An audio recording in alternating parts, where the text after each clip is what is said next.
So this is problem number 5 from the homework, and in it says, in the circuit given below, I is equal to 6a, find the value of I sub O.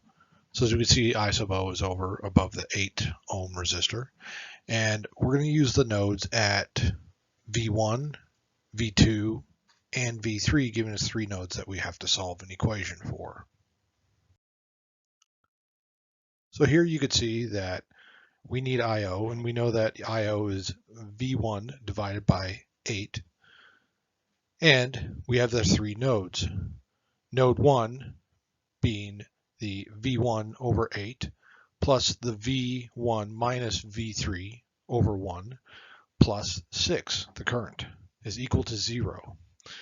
Second node is negative I, which is current, plus V2 minus 0 over 2 plus the 2IO is equal to 0. And node number 3 is 3V minus V1 over 1 minus 2IO plus the 3V over 4 is equal to 0. As you can see, when we go down through in node number 3, this is the important one, that it shows whenever we go through the equations that essentially V1 is equal to V3, and that'll be very important when solving the node above in node number 1.